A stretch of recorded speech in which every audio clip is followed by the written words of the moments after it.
Oi pessoal, sejam muito bem-vindas e bem-vindos a mais uma aula de Física 2, ainda trabalhando com eletrodinâmica.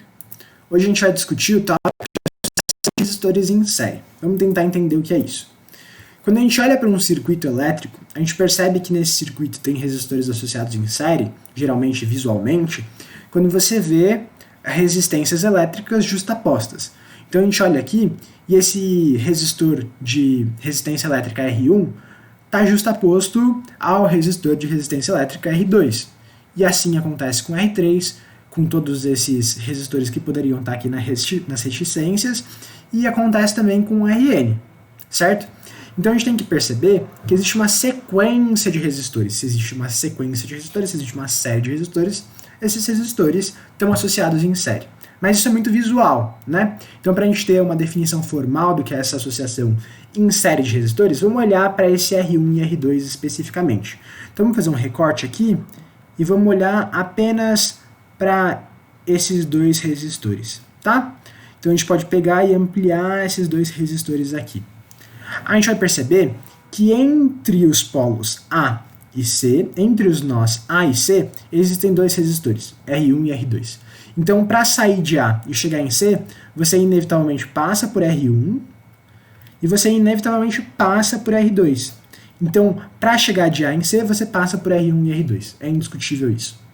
Mas também é necessário que vocês percebam que R1 e R2 só compartilham de um nó. Então, só existe um nó em comum entre esses dois resistores, que é o nó B.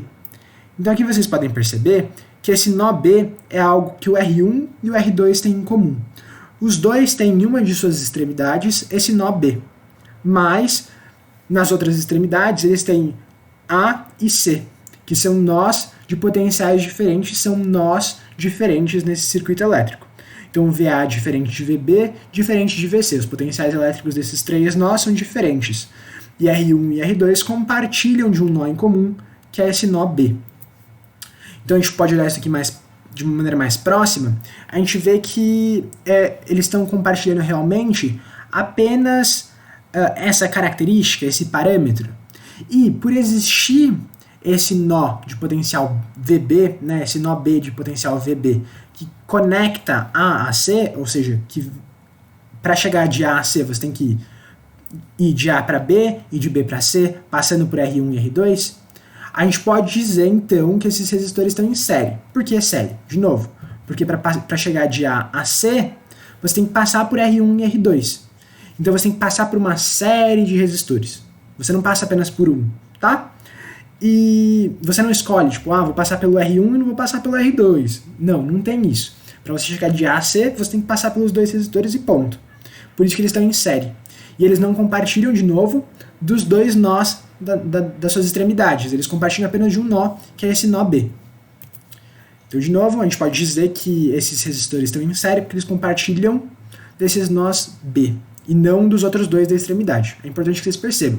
Se compartilhar, por exemplo, A e B, se o R1 e R2 estivessem conectados aos nós A e B, ambos os resistores, então a gente não teria mais uma associação em série, porque eles não compartilhariam de apenas um nó, mas de dois. E isso é um outro tipo de associação que a gente vai ver na próxima aula.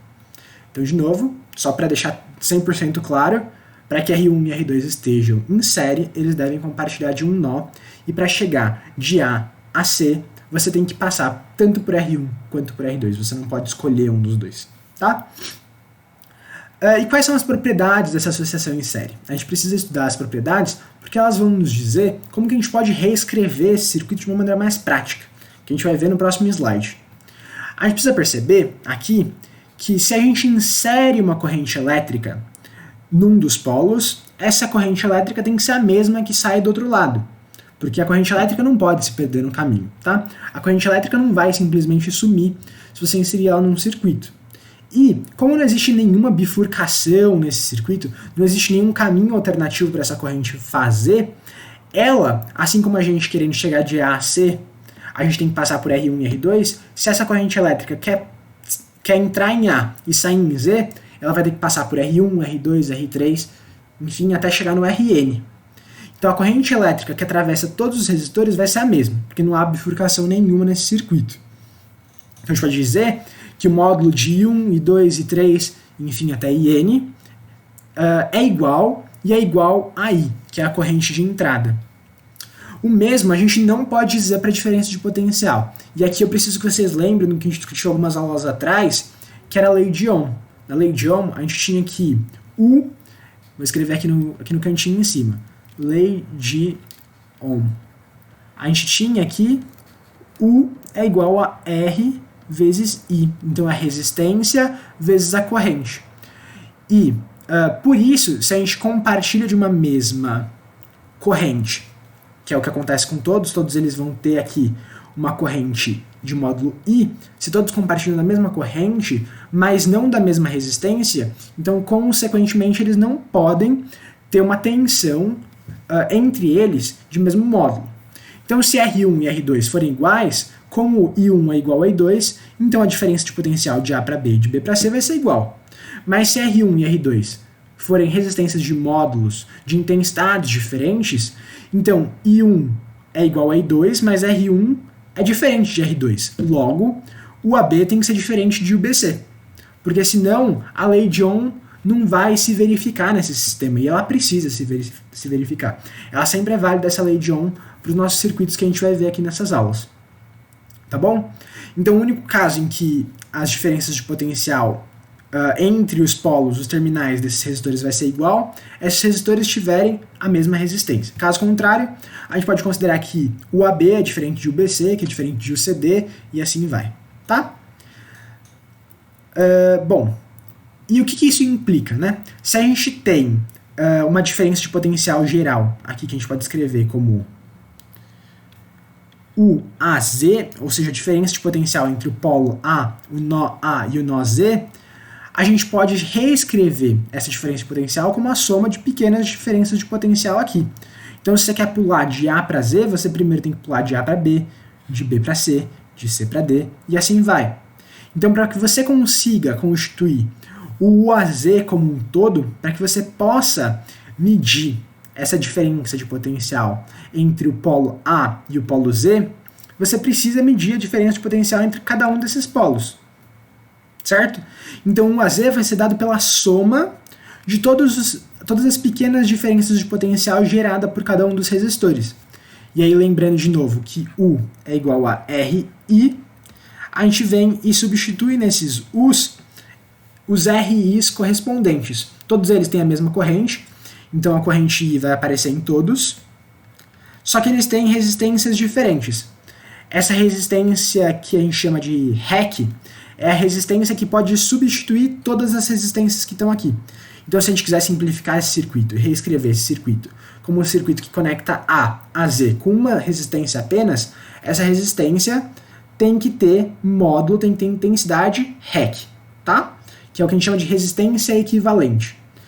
E essa resistência de cada resistor, então aqui de UAB, tem que ser dado pela resistência 1, certo? Multiplicado pela intensidade da corrente, e assim vai.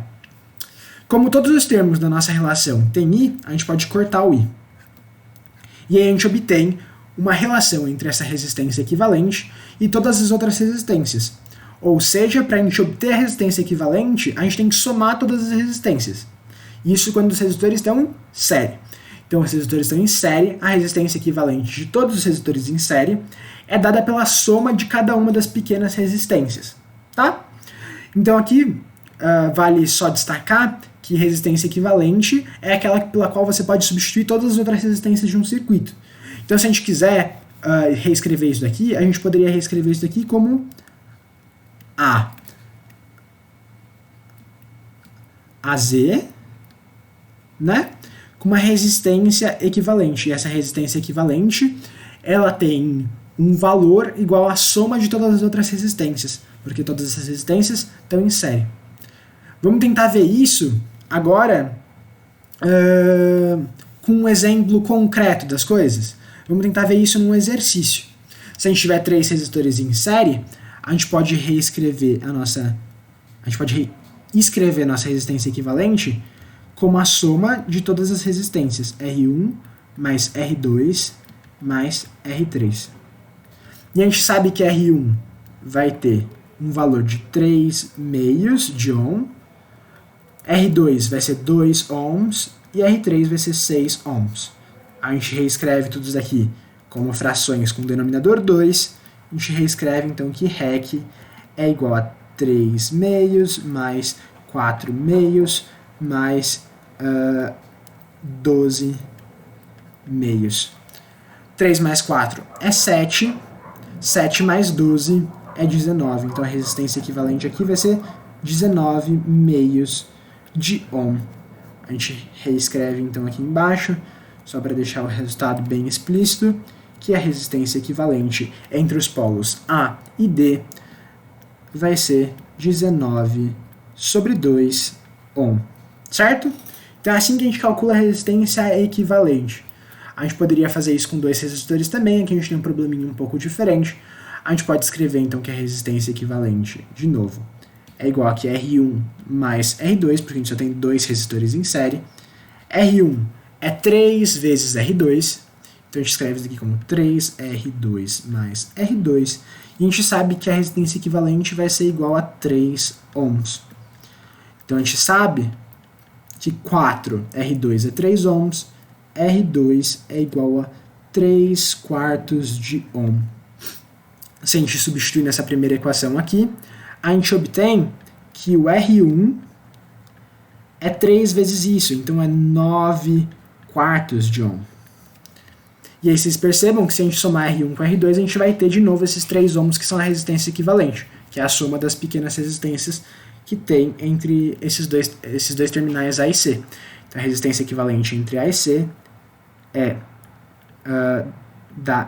se a resistência equivalente entre A e C é 3 ohms, e o R1 e R2 se relacionam dessa forma, R1 tem que ser 9 quartos de ohm, e R2 tem que ser igual a 3 quartos de ohm. Bom, pessoal, é isso. Muito obrigado pela atenção e nossa aula de hoje se encerra.